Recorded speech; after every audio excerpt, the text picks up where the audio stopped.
जय श्री कृष्णा दोस्तों, आप सभी को हमारी तरफ से अनंत चतुर्दशी की बहुत बहुत शुभकामनाएं। अनंत चतुर्दशी के इस खास अवसर पर आज हम आप सभी को अनंत चतुर्दशी की व्रत कथा और भगवान सत्यनारायण जी की कथा को भी सुनाएंगे।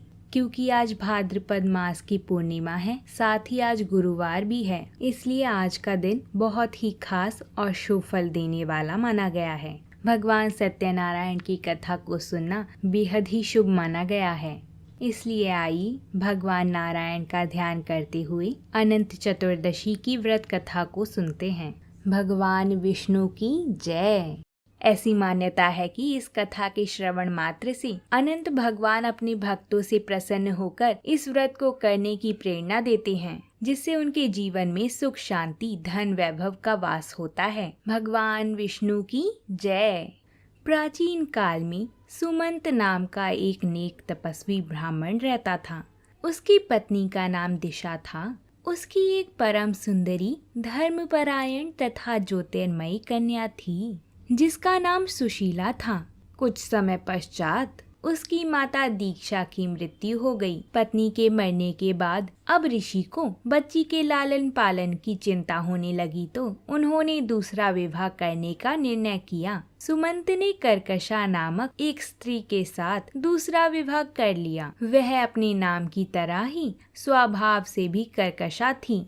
जैसे तैसे प्रभु कृपा से सुशीला बड़ी होने लगी और वह दिन भी आया जब ऋषि सुमंत को उसके विवाह की चिंता सताने लगी। काफी प्रयासों के पश्चात सुशीला का विवाह ब्राह्मण सुमंत ने कौंडिल्य ऋषि के साथ करा दिया। विदाई में कुछ देने की बात पर कर्कशा ने दामाद को कुछ ईंटें और पत्थरों के टुकड़े बांध कर दे दिए। कौंडिल्य ऋषि दुखी हो अपनी पत्नी के साथ अपने आश्रम की ओर चल दिए। लेकिन यहाँ भी सुशीला को दरिद्रता का जीवन ही जीना पड़ रहा था। उन्हें जंगल में भटकना पड़ रहा था। एक दिन उन्होंने देखा कि कुछ लोग अनंत भगवान की पूजा कर रहे हैं और हाथ में अनंत रक्षा सूत्र भी बांध रहे हैं। सुशीला ने उनसे अनंत भगवान के व्रत के महत्व को जानकर पूजा का विधि विधान पूछा और उसका पालन करते हुए अनंत रक्षा सूत्र अपनी कलाई पर भी बांध लिया। देखते ही देखते उनके दिन फिरने लगे। ऋषि में अहंकार आ गया था कि यह सब उन्होंने अपनी मेहनत से निर्मित किया है। काफी हद तक सही भी था। प्रयास तो बहुत किया था। अगले ही वर्ष ठीक अनंत चतुर्दशी की बात है। सुशीला अनंत भगवान का शुक्रिया कर उनकी पूजा आराधना कर अनंत रक्षा सूत्र को बांधकर घर लौटी तो ऋषि को उसके हाथ में बंधा अनंत धागा दिखाई दिया और उसके बारे में पूछा। सुशीला ने खुशी खुशी बताया कि अनंत भगवान की आराधना कर यह रक्षा सूत्र मैंने बांधा है। इसके पश्चात ही हमारे दिन सुधरे हैं। इस प्रकार ऋषि खुद को अपमानित महसूस करने लगे कि उनकी मेहनत का श्रेय सुशीला अपनी पूजा को दे रही है। उन्होंने उस धागे को उतरवा दिया और डोरे को तोड़कर अग्नि में डाल दिया। इससे भगवान अनंत जी का अपमान हुआ। उससे अनंत भगवान रुष्ट हो गए और देखते ही देखते ऋषि अर्श से फर्श पर आ गए। तब एक विद्वान ऋषि ने उन्हें उनके किए का एहसास करवाया और ऋषि को अपने कृत्य का पश्चाताप करने को कहा। पश्चाताप करते हुए ऋषि अनंत डोरे की प्राप्ति के लिए वन में चले गए। वन में कई दिनों तक भटकते भटकते निराश होकर एक दिन भूमि पर गिर पड़े। तब अनंत भगवान प्रकट होकर बोले, तुमने मेरा तिरस्कार किया था, उसी से तुम्हें इतना कष्ट भोगना पड़ रहा है। तुम दुखी हुए, अब तुमने पश्चाताप किया है। मैं तुमसे प्रसन्न हूँ। अब तुम घर जाकर विधि पूर्वक अनंत व्रत करो। 14 वर्ष तक नियम पूर्वक इस व्रत को करने से तुम्हारा दुख दूर हो जाएगा। तुम धन धान्य से संपन्न हो जाओगे। ऋषि ने ऐसा ही किया। 14 वर्षों तक उन्होंने लगातार अनंत चतुर्दशी का उपवास रखा। उसके पश्चात भगवान श्री हरि प्रसन्न हुए और ऋषि और सुशीला फिर से सुखपूर्वक रहने लगे। भगवान श्री कृष्ण की आज्ञा से युधिष्ठिर ने भी अनंत भगवान का व्रत किया और उनकी व्रत कथा को सुना। जिसके प्रभाव से पांडव महाभारत के युद्ध में विजयी हुए तथा चिरकाल तक राज्य करते रहे। बोलिए अनंत भगवान की जय, सत्यनारायण भगवान की जय। अगर आपको ये वीडियो अच्छी लगे तो कमेंट में जय श्री हरि विष्णु जरूर लिखिएगा। इससे हमें आपके सहयोग का पता चलता है। साथ ही लाइक और अपने परिवारजनों के साथ ये वीडियो जरूर शेयर करें। और ऐसी ही व्रत से जुड़ी कथाओं के लिए और उनकी जानकारियों के लिए हमारे चैनल को ज़रूर सब्सक्राइब कर लें। हमारे चैनल पर रोज़ सुबह एक वीडियो आती है जिसमें आने वाली व्रतों से जुड़ी कथाएं और उनसे जुड़ी ज़रूरी जानकारियां होती हैं। अगर आप चाहें तो उन्हें भी जाकर देख सकते हैं। अब हम भगवान सत्यनारायण जी की कथा को सुनेंगे। मेरी आपसे प्रार्थना है कि इस कथा को बीच में छोड़कर ना जाएं। इससे इस कथा का निरादर माना जाता है। इस कथा को भक्ति और श्रद्धा पूर्वक सुने। बोलिए भगवान सत्यनारायण जी की जय। श्री व्यास जी ने कहा, एक समय नैमिषारण्य तीर्थ में शौनक आदि सभी ऋषियों तथा मुनियों के पुराण शास्त्र के वेत्ता श्री सुत जी महाराज से पूछा, महामुनि, किस व्रत अथवा तपस्या में मनोवांछित फल प्राप्त होता है, उसे हम सब सुनना चाहते हैं, आप कहें। श्री सुत जी बोले, इसी प्रकार देव ऋषि नारद जी के द्वारा भी पूछे जाने पर भगवान कमलापति ने उनसे जैसे कहा था उसे कह रहा हूँ, आप लोग सावधान होकर सुने। एक समय योगी नारद जी लोगों के कल्याण की कामना से विविध लोकों में भ्रमण करते हुए मृत्यु लोक में आए और यहाँ उन्होंने अपने कर्म फल के अनुसार नाना योनियों में उत्पन्न सभी प्राणियों को अनेक प्रकार के कलेश दुख भोगते हुए देखा तथा किस प्रकार इनके दुखों का सुनिश्चित रूप से नाश हो सकता है, ऐसा मन में विचार करके वह विष्णु लोक गए। वहाँ 4 भुजाओं वाली शंख चक्र गदा पद्म तथा वनमाला से विभूषित शुक्ल वर्ण भगवान श्री नारायण का दर्शन कर उन देवाधिदेव की स्तुति करने लगे। नारद जी बोले, हे वाणी और मन से परे स्वरूप वाली और अनंत से रहित निर्गुण और सकल कल्याणमय गुणगानों से संपन्न तथा भक्तों की पीड़ा नष्ट करने वाले परमात्मा, आपको नमस्कार है। स्तुति सुन के अनंतर भगवान श्री विष्णु जी ने नारद जी से कहा, महाभाग, आप किस प्रयोजन से यहाँ आए हैं? आपके मन में क्या है?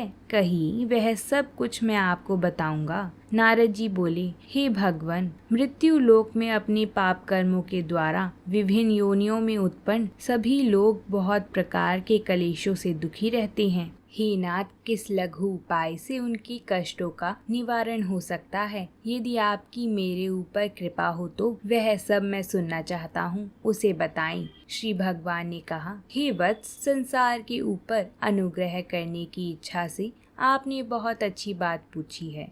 जिस व्रत के करने से प्राणी मोह से मुक्त हो जाता है उसे आपको बताता हूँ, आप ध्यान पूर्वक सुने। हे वत्स, स्वर्ग और मृत्यु लोक में दुर्लभ भगवान सत्यनारायण का एक महान पुण्यप्रद व्रत है। अच्छी प्रकार विधि विधान से भगवान सत्यनारायण व्रत करके मनुष्य शीघ्र ही सुख प्राप्त करके परलोक में मोक्ष प्राप्त कर सकते हैं। भगवान की ऐसी वाणी सुनकर नारद मुनि जी ने कहा, हे प्रभो, इस व्रत को करने का फल क्या है?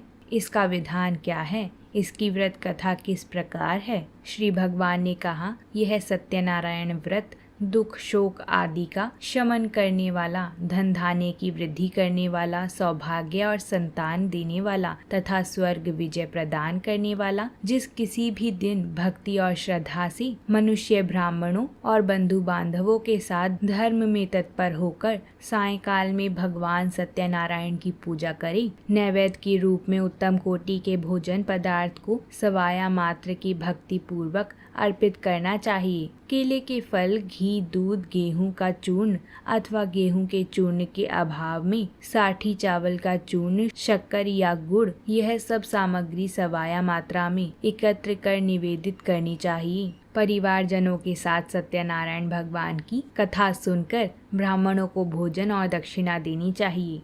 ऐसा करने से मनुष्यों की अभिलाषा अवश्य पूर्ण होती है। विशेष रूप से पृथ्वी लोक में यह सबसे छोटा सा उपाय है।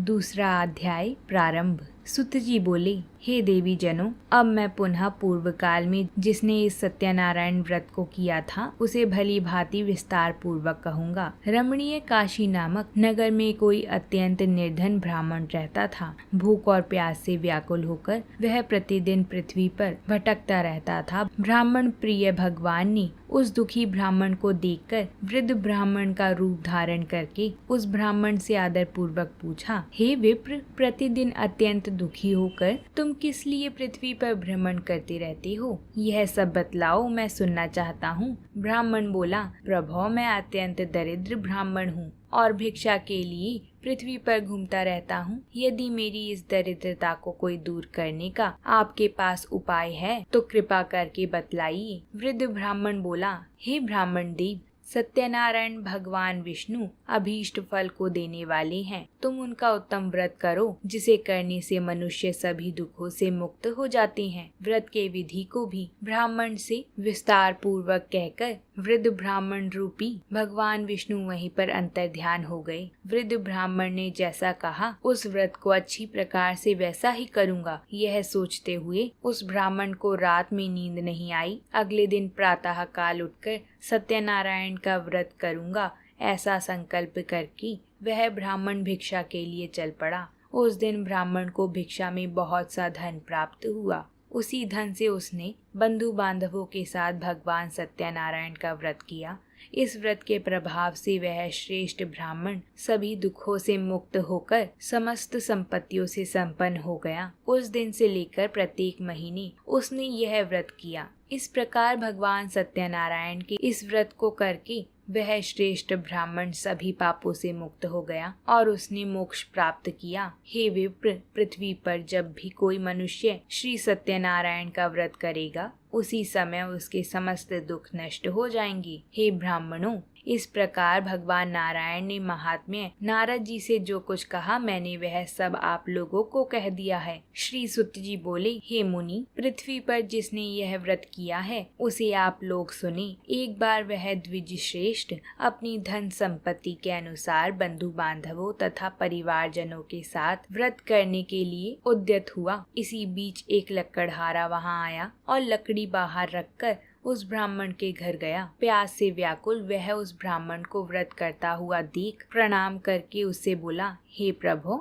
आप यह क्या कर रहे हैं? इसके करने से क्या फल की प्राप्ति होती है? मुझे कहिए। विप्र ने कहा, यह सत्यनारायण भगवान का व्रत है जो सभी मनोरथ को प्रदान करने वाला है। उसी के प्रभाव से मुझे यह सब धन धान्य प्राप्त हुआ है। जल पीकर तथा प्रसाद ग्रहण करके वह नगर चला गया। सत्यनारायण देव के लिए मन से ऐसा सोचने लगा कि आज लकड़ी बेचने से धन प्राप्त होगा। उसी धन से भगवान सत्यनारायण का श्रेष्ठ व्रत करूंगा। इस प्रकार मन से चिंतन करता हुआ लकड़ी को मस्तक पर रखकर उस सुंदर नगर में गया जहाँ धन संपन्न लोग रहते थे। उस दिन उसने लकड़ी का दुगना मूल्य प्राप्त किया। उसके बाद प्रसन्न हृदय से वह पके हुए केले का फल, शक्कर, घी, दूध और गेहूं का चूर्ण सवाया मात्र में लेकर अपने घर आया। तत्पश्चात उसने अपने परिवार जनों को बुलवाकर विधि विधान से भगवान श्री सत्यनारायण जी का व्रत किया। उस व्रत के प्रभाव से वह धन पुत्र से संपन्न हो गया और इस लोक में अनेक सुखों को भोगकर अंत समय में वैकुंठ लोक को प्राप्त हुआ। तीसरा अध्याय प्रारंभ। श्री सूत जी बोले, हे श्रेष्ठ मुनियों, अब मैं पुनः आगे की कथा कहूँगा, आप लोग सुने। प्राचीन काल में उल्कामुख नाम का एक राजा रहता था। वह जितेंद्रिय, सत्यवादी तथा अत्यंत बुद्धिमान था। वह विद्वान राजा प्रतिदिन देवालय जाता था और ब्राह्मणों को धन देकर संतुष्ट करता था। कमल के समान मुख वाली उसकी धर्म पत्नी शील, विनय एवं सौंदर्य आदि गुणों से संपन्न तथा पतिपरायण थी। राजा एक दिन अपनी धर्म पत्नी के साथ भद्रशिला नदी के तट पर श्री सत्यनारायण जी का व्रत कर रहा था। उसी समय व्यापार के लिए अनेक प्रकार की पुष्कल धनराशि से संपन्न एक साधु नाम का बनिया वहां आया। भद्रशिला नदी के तट पर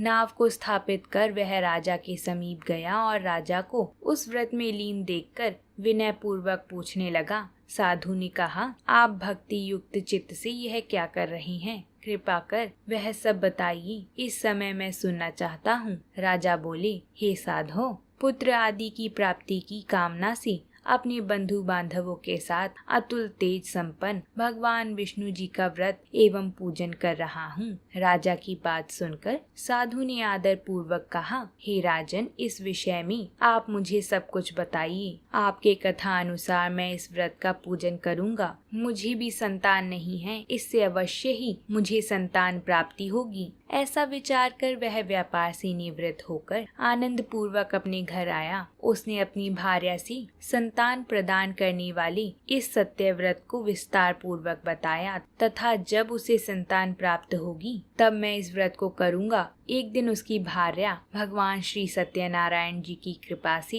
वह गर्भवती हुई। 10वें महीने में उससे कन्या रत्न की उत्पत्ति हुई और वह शुक्ल पक्ष के चंद्रमा की भांति दिन प्रतिदिन बढ़ने लगी। उस कन्या का कलावती नाम रखा गया। इसके बाद एक दिन लीलावती ने अपने स्वामी से कहा, आप पूर्व में संकल्पित श्री सत्यनारायण भगवान का व्रत क्यों नहीं कर रही हैं? साधु बोला, हे प्रिय, इसके विवाह के समय व्रत करूंगा। इस प्रकार अपनी पत्नी को भली भांति आश्वस्त कर वह व्यापार करने के लिए नगर की ओर चल पड़ा। इधर कन्या कलावती पिता के घर में बढ़ने लगी। कुछ समय पश्चात अपनी कन्या को विवाह योग्य देखकर उसके विवाह के लिए वर ढूंढने लगे। उसने एक दूत को वर ढूंढने के लिए भेजा। दूत कांचन नामक नगरी में गया। वहां से एक वार्णिक का पुत्र लेकर आया। उस साधु ने उस वार्णिक के पुत्र को सुंदर और गुणों से संपन्न देखकर अपनी जाति के लोगों तथा बंधु बांधवों के साथ संतुष्ट चित्त होकर विधि विधान से वार्णिक पुत्र के हाथ कन्यादान कर दिया। उस समय वह साधु बनिया दुर्भाग्यवश भगवान का वह उत्तम व्रत भूल गया था। पूर्व संकल्प के अनुसार विवाह के समय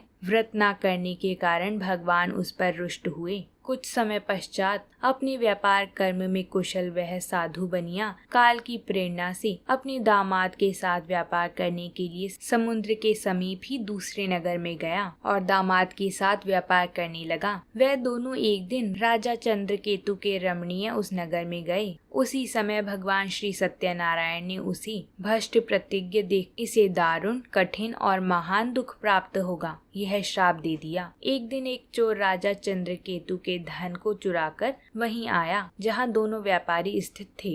वह अपने पीछे दौड़ते हुए दूतों को देखकर भयभीत चित्त से धन वहीं छोड़कर शीघ्र ही छिप गया। उसके बाद राजा के दूत वहां आ गए जहां वह साधु व्यापारी थे। वहां राजा के धन को देखकर वह दूत उन दोनों व्यापारियों को बांध कर ले गया और वह हर्षपूर्वक दौड़ते हुए राजा से बोले, हे प्रभु, हम दोनों चोरों को पकड़ लाए। राजा की आज्ञा से दोनों शीघ्र ही दृढ़ता पूर्वक बांधकर बिना विचार किए महान कारागार में डाल दिए गए। भगवान सत्यदेव की माया से किसी ने उन दोनों की बात नहीं सुनी और राजा चंद्रकेतु ने उन दोनों का धन भी ले लिया। भगवान के श्राप से व्यापारी के घर में उसकी भार्या भी अत्यंत दुखित होने लगी। उनके घर में सारा का सारा जो धन था वह चोर चुरा ले गए। लीलावती शारीरिक तथा मानसिक पीड़ाओं से युक्त भूख और प्यास से दुखित होकर इधर उधर भटकने लगी। कलावती कन्या भी भोजन के लिए इधर उधर प्रतिदिन घूमने लगी।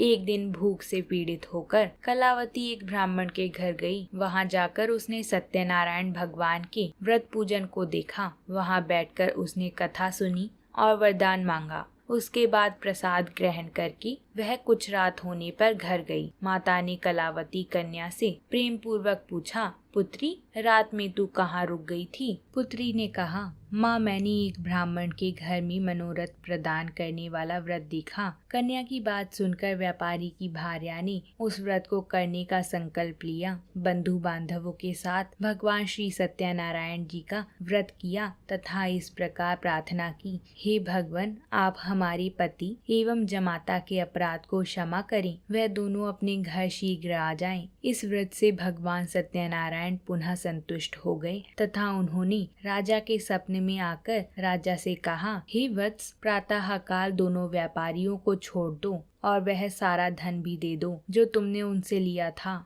अन्यथा तुम्हारे साथ बुरा होगा। इसके बाद भगवान सत्यनारायण अंतर्ध्यान हो गए। इसके बाद प्रातःकाल राजा ने दोनों बंदी व्यापारियों को शीघ्र ही मुक्त कर दिया। इसके बाद दोनों महाजन राजा को प्रणाम करके अपने पूर्व वृतांत का स्मरण करते हुए कुछ न बोल सकी। राजा ने कहा, अब आप डरिए मत, अब यहाँ कोई भय नहीं है। पहले जो धन लिया था उसे दुना करके दिया। उसके बाद राजा ने पुनः उनसे कहा, साधो अब आप अपने घर को जाएं। राजा को प्रणाम करके आपकी कृपा से हम जा रहे हैं। ऐसा कहकर उन दोनों ने अपने घर की ओर प्रस्थान किया। चौथा अध्याय प्रारंभ। श्री सूत जी बोले, दोनों साधु बनिया ब्राह्मणों को धन देकर नगर के लिए चल पड़े। साधु के कुछ दूर जाने पर भगवान सत्यनारायण की उसकी सत्यता की परीक्षा के लिए जिज्ञासु हुए। साधो, तुम्हारे नाव में क्या भरा है? तब धन के मंद में चूर दोनों महाजनों ने अवहेलना पूर्वक हंसते हुए कहा, क्या तुम्हें द्रव्य लेने की इच्छा है? हमारी नाव में तो लता और पत्ते आदि भरे हैं। ऐसी निष्ठुर वाणी सुनकर तुम्हारी बात सच हो जाए। ऐसा कहकर दंडी सन्यासी के रूप धारण किए हुए भगवान कुछ दूर जाकर समुद्र के समीप बैठ गए। दंडी के चले जाने पर नित्य क्रिया करने के पश्चात उतराई हुई अर्थात जल में ऊपर की ओर उठी हुई नौका को देखकर व्यापारी अत्यंत आश्चर्य में पड़ गए और नाव में लता और पत्ते आदि देखकर मूर्छित हो गए। सचेत होने पर वह दोनों चिंतित हो गए। तब उसके दामाद ने कहा, आप शोक क्यों करते हैं? दंडी ने श्राप दे दिया है। इस परिस्थिति में वह ही चाहे तो कुछ कर सकते हैं। अंततः हमें उन्हीं की शरण में जाना चाहिए, वही मन की इच्छा पूर्ण होगी। दामाद की बात सुनकर वह साधु बनिया उसके पास गया और वहाँ दंडी को देखकर उसने भक्ति पूर्वक उन्हें प्रणाम किया तथा आदर पूर्वक कहने लगे, आपके सम्मुख मैंने जो कुछ भी कहा है असत्य भाषण रूप अपराध किया है। आप मेरे उस अपराध को क्षमा करें। ऐसा कहकर बारंबार प्रणाम करने लगा और शोक से ग्रस्त हो गया। दंडी ने उसे रोता हुआ देखकर कहा, रो मत, मेरी बात सुनो। मेरी पूजा से उदासीन होने के कारण तथा मेरी आज्ञा से ही तुमने बारंबार दुख प्राप्त किया। भगवान की ऐसी वाणी सुनकर वह उनकी स्तुति करने लगा। साधु ने कहा, हे प्रभो, यह आश्चर्य की बात है कि आपकी माया से मोहित होने के कारण ब्रह्मा आदि देवता भी आपके गुणों और रूपों को नहीं जान पाते। फिर मैं मूर्ख आपकी माया से मोहित होने के कारण कैसे जान सकता हूँ? आप प्रसन्न हो, मैं अपनी धन संपत्ति के अनुसार आपकी पूजा करूँगा। मैं आपकी शरण में आना चाहता हूँ। मेरी जो नौका के स्थित पूरा धन था उसकी तथा मेरी रक्षा करें।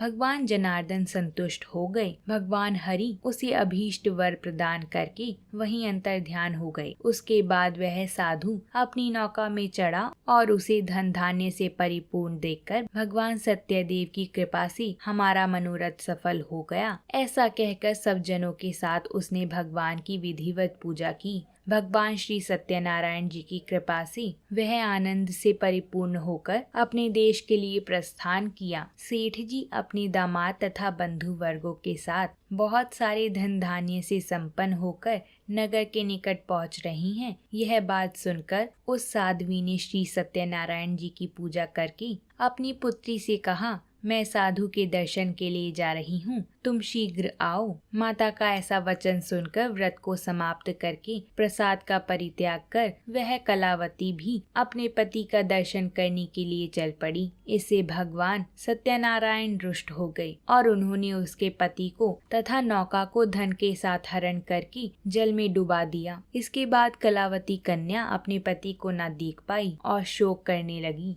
नाव को न देख पाने के कारण वह बहुत दुखी हुई। साधु बनिया ने सोचा, यह क्या आश्चर्य हो गया। नाव का संचालन करने वाले भी सभी चिंतित हो गए। कन्या की माँ भी दुखी हुई और विलाप करने लगी और अपने पति से इस प्रकार बोली, ऐसी कैसी नौका गायब हो सकती है? न जाने किस देवता की उपेक्षा से वह नौका हरण कर ली गई है, अथवा श्री सत्यनारायण जी का महात्म्य कौन जान सकता है। ऐसा कहकर वह सब जनों के साथ विलाप करने लगी। कन्या ने दुखी मन से पति की पादुका लेकर उनका अनुगमन करने के लिए उसने मन में निश्चय किया, कन्या के इस प्रकार के आचरण को देखकर भार्या सहित वह धर्म यज्ञ साधु बनिया अत्यंत शोक करने लगा और सोचने लगा कि भगवान सत्यनारायण ने ही यह अपहरण किया है अथवा हम सभी भगवान सत्यदेव की माया से मोहित हो गए हैं। अपनी धन शक्ति के अनुसार मैं भगवान श्री सत्यनारायण जी की पूजा करूंगा। सभी को बुलाकर इस प्रकार कहकर उसने अपने मन की इच्छा प्रकट कर भगवान सत्यदेव को दंडवत प्रणाम किया। इससे भगवान सत्यदेव प्रसन्न हो गए और भगवान ने कृपा पूर्वक कहा, तुम्हारी कन्या ने प्रसाद छोड़कर अपने पति को देखने चली गई थी। निश्चय ही इसी कारण उसका पति अदृश्य हो गया है। यदि घर जाकर प्रसाद ग्रहण करके वह पुनः आए तो हे साधु बनिया, तुम्हारी पुत्री पति को प्राप्त करेगी, इसमें संशय नहीं है। कन्या ऐसा सुनकर शीघ्र ही घर गई और उसने प्रसाद ग्रहण किया और पुनः आकर सब जनों के साथ पति को देखा। अब चलो घर चलती हैं, विलंब क्यों कर रही हो। सभी ने घर जाकर विधि विधान से भगवान सत्यनारायण जी का पूजन करके धन तथा बंधु बांधवों के साथ अपने घर गया। उसके बाद पूर्णिमा और संक्रांति पर्वों पर भगवान सत्यनारायण का पूजन करते हुए इस लोक में सुख भोग कर अंत में वह सत्यपुर वैकुंठ लोक में चला गया। 5वां अध्याय प्रारंभ। श्री सूत जी बोले, हे श्रेष्ठ मुनियों, अब इसके बाद मैं दूसरी कथा कहूँगा, आप लोग इसे सुने। अपनी प्रजा का पालन करने में तत्पर तंगध्वज नामक एक राजा था। उसने सत्यदेव के प्रसाद का परित्याग करके दुख प्राप्त किया था। एक बार वह वन में जाकर और वहाँ बहुत से पशुओं को मारकर वट वृक्ष के नीचे आया। वहाँ उसने देखा कि गोपागण बंधु बांधवों के साथ संतुष्ट होकर भक्ति पूर्वक भगवान सत्यदेव की पूजा कर रहे हैं। राजा यह देखकर भी अहंकार वश ना तो वहाँ गया और ना उसे भगवान सत्यनारायण को प्रणाम किया। पूजन के बाद सभी गोपागण भगवान का प्रसाद राजा के समीप रखकर वहाँ से लौट आई और इच्छा अनुसार उन सभी ने भगवान का प्रसाद ग्रहण किया। इधर राजा को प्रसाद का परित्याग करने से बहुत दुख हुआ। उसका संपूर्ण धन धान्य एवं सभी 100 पुत्र नष्ट हो गए। राजा ने मन में यह निश्चय किया कि अवश्य ही भगवान सत्यनारायण ने हमारा नाश कर दिया है, इसलिए मुझे वहाँ जाना चाहिए जहाँ श्री सत्यनारायण जी का पूजन हो रहा था। ऐसा निश्चय करके राजा गोपागणों के समीप गया और उसने गोपागणों के साथ भक्ति श्रद्धा से युक्त होकर विधि पूर्वक भगवान सत्यदेव की पूजा की। भगवान सत्यदेव की कृपा से वह पुनः धन और पुत्रों से संपन्न हो गया तथा इस लोक में सभी सुखों को भोग कर अंत में वैकुंठ लोक को प्राप्त हुआ। श्री सूत जी कहते हैं, जो भी व्यक्ति इस परम दुर्लभ श्री सत्यनारायण जी का व्रत करता है और पुण्यमयी तथा फलदायिनी भगवान की कथा को भक्ति युक्त होकर सुनता है, उसे भगवान सत्यनारायण की कृपा से धन धान्य आदि की प्राप्ति होती है। दरिद्र धनवान हो जाता है, बंधन में पड़ा हुआ बंधन से युक्त हो जाता है, डरा हुआ व्यक्ति भय मुक्त हो जाता है। यह सत्य बात है, इसमें संशय नहीं है। हे ब्राह्मणों, इस प्रकार मैंने आप लोगों से भगवान सत्यनारायण के व्रत को कहा, जिससे मनुष्यों के दुख सभी नष्ट हो जाते हैं। भगवान विष्णु को ही कुछ लोग काल, कुछ लोग सत्य, कोई ईश और कोई सत्यदेव तथा दूसरे लोग सत्यनारायण नाम से कहेंगे। अनेक रूप धारण करके भगवान सत्यनारायण सभी का मनोरथ सिद्ध करते हैं। जो व्यक्ति नित्य भगवान सत्यनारायण की इस व्रत कथा को पढ़ता है, सुनता है, भगवान सत्यनारायण की कृपा से उसके सभी पाप नष्ट हो जाते हैं। हे मुनीश्वरों, पूर्व काल में जिन लोगों ने भगवान सत्यनारायण का व्रत किया था, उसके अगले जन्म का वृतांत कहता हूँ, अब आप उसे सुनो। महान प्रज्ञा संपन्न शतानन नाम के ब्राह्मण सत्यनारायण व्रत करने के प्रभाव से दूसरे जन्म में सुदामा नामक ब्राह्मण हुए और उस जन्म में भगवान श्री कृष्ण का ध्यान करके उन्होंने मोक्ष प्राप्त किया। लक्कड़हारा भील गुहों का राजा हुआ और अगले जन्म में उसने भगवान श्री राम की सेवा करके मोक्ष प्राप्त किया। महाराज उल्कामुख दूसरे जन्म में राजा दशरथ हुए, जिन्होंने श्री रंगनाथ जी की पूजा करके अंत में वैकुंठ प्राप्त किया। इसी प्रकार धार्मिक और सत्यव्रती साधु पिछले जन्म की सत्यव्रत के प्रभाव से दूसरे जन्म में मूर्ध्वज नामक राजा हुए। उसने आरे से चीरकर अपने पुत्र की आदि देह भगवान विष्णु को अर्पित कर मोक्ष प्राप्त किया। महाराज तंगध्वज जन्मांतर में स्वयंभू मनु हुए और भगवत संबंधी संपूर्ण कार्यों का अनुष्ठान करके वैकुंठ लोक को प्राप्त हुए। जो गोपगण थे वह सब जन्मांतर में व्रजमंडल में निवास करने वाले गोप हुए और सभी राक्षसों का संहार करके उन्होंने भी भगवान का शाश्वत धाम गोलोक प्राप्त किया। बोलिए सत्यनारायण भगवान की जय।